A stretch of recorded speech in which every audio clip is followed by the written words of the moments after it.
The aeonium on my patio is in bloom, much to the delight of the hummingbirds and the bees. Hi, it's Nell, and today's video is all about the care of this beautiful plant. This is the RAPHIDOPHORA Tetrasperma. Other names for it are Monstera minima, Mini Monstera, and Monstera Ginny. So stick around for that.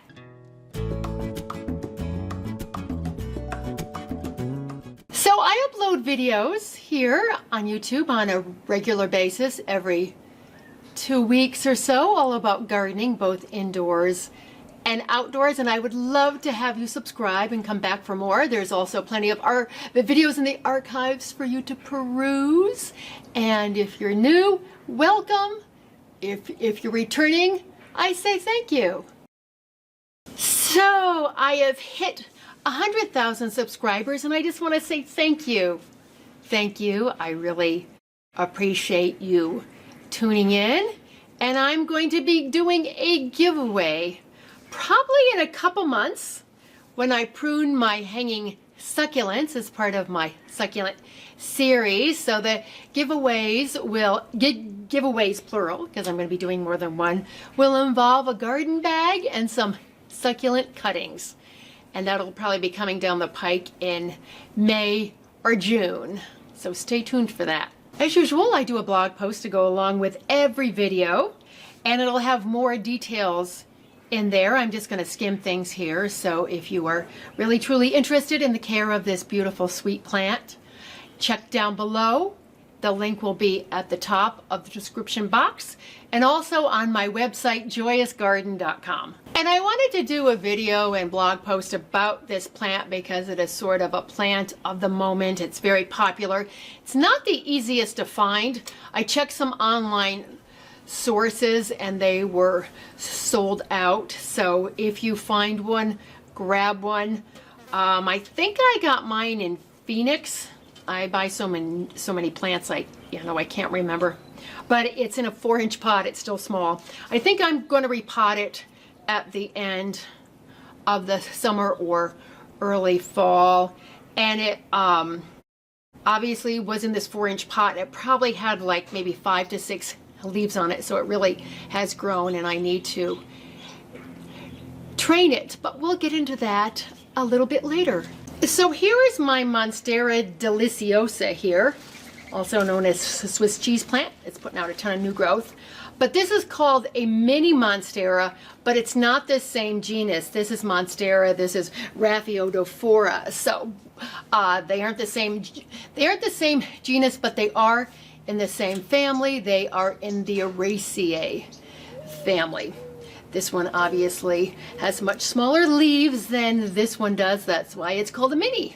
So this plant is used as a tabletop plant, also as a hanging plant, and I've also seen it in topiary form too. I've seen it on a ring, growing in a circle, and also in a heart shape.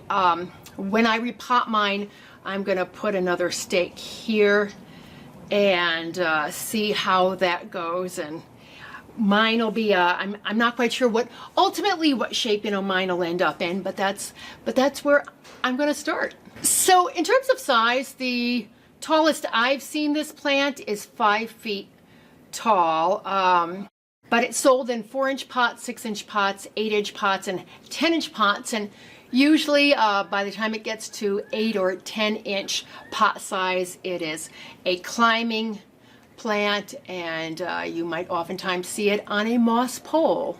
In terms of the growth rate, it is moderate to fast, and it does need some sort of support to grow on, otherwise it just flops down. So you need to have a trellis, a pole, stakes, a hoop, something for it to stand up on. So in terms of light, it's the same as other tropical plants. It likes bright, natural light. I have mine probably about 10 feet away from a south-facing window in my kitchen. It does great there. It gets wonderful strong light, but no direct hot sun. Direct hot sun will burn. If the light is too low, the foliage will start to pale out a bit and also become small, and it won't grow as fast. I have my work table set up for the next video, so I thought, why not do a change of scene, get close up on the foliage here. So now on to watering. Just have to strike that happy medium. Like to be not too wet, but not too dry. I let mine dry out every once in a while. It's by accident just because it's hot here in Tucson and it's in a small pot, but I basically let the top third dry out and then I will water again. So in terms of temperature, average home temperatures are just fine for this plant. It is native to Thailand and Malaysia, so it does enjoy the warm weather, that's for sure. And the warmer the weather, the faster it'll grow. Humidity, because it is native to the tropics, it does love humidity. And I'm here in the dry old desert, so I boost the humidity a few ways. I've done a post on that, so I will leave the link to the humidity post in the blog post and also down below. But I basically have this on a stand with quite a few other plants, and I run a couple of humidifiers in my home. So soil, it's basically the same as the Monstera deliciosa, and I've done a post and a video on repotting that, but I am going to be repotting this. I'm going to be repotting this in the late summer or fall, but you can see, I don't know if you can see because I just, watered it yesterday, but it's in a mix that has a lot of peat in it, and that's what it likes. A rich mix that is aerated, but it has a good amount of peat. So what I do is I do half good potting soil that's formulated for houseplants and half coco coir. Coco coir is a more environmentally sound substitute for peat. And then I'll throw in like a handful of orchid bark. I use actually the cocoa chips and compost, and then I top it with some worm compost and more compost. So in terms of repotting, spring and summer are great times. I go into early fall because I'm in a very warm climate. That's fine if you're in a warm climate too. And this one is one that doesn't grow too tight in its pot, even though it's in this tiny pot and it's a fairly good size. There's only a little tiny bit of a root showing, so they are fine growing slightly tight in their pots. So I would say you'd probably repot it every 3 years or so, depending on how it's growing. I'll see how it's growing too. But it is in a 4-inch pot, so I will go up to a 6-inch pot, 1 pot size. Fertilizing and feeding. I do it the same as my other tropical houseplants, and again, I've done a post and a video on that, so you can just see how I feed my houseplants in that post. And in terms of pruning, doesn't need it too often. This hardly gets any bad, foliage on it at all.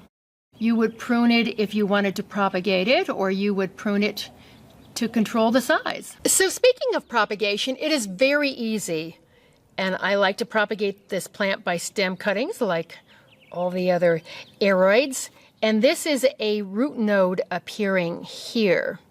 So whatever length you cut, you want to make sure that you cut just below here. And then you want to make sure that this is in the water or the soil mix. I prefer to root in water because I can see the root action coming out, and then I put it in mix. And that's all that you need to do. It's very, very easy to propagate this plant.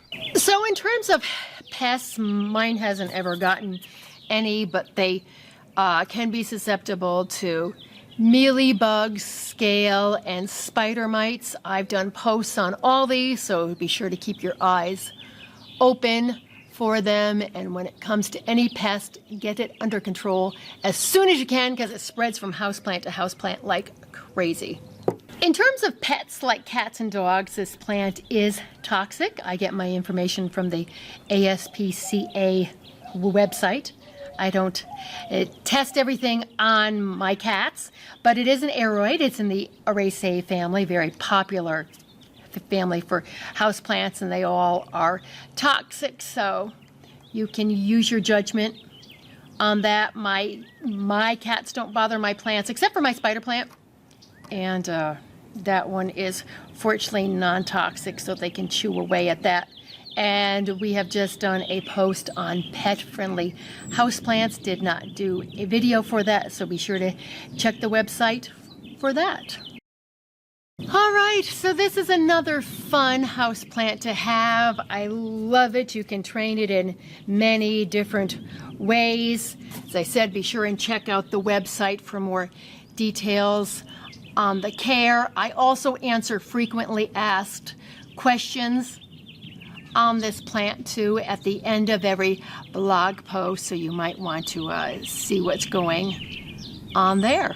So thank you so much for watching. I hope you have found this video to be helpful. It is a nice overcast day, so I got to film out on my patio out here. I have a lot more videos coming your way, so stay tuned for those, all about gardening, both indoors and outdoors. I thank you for all your subscribes and your likes, and thank you again for helping me to hit 100,000 subscribers. I truly appreciate that. So now let's get into our indoor gardens and make our worlds a more beautiful place. And I will catch you in the next video. Thank you so much for watching. Bye.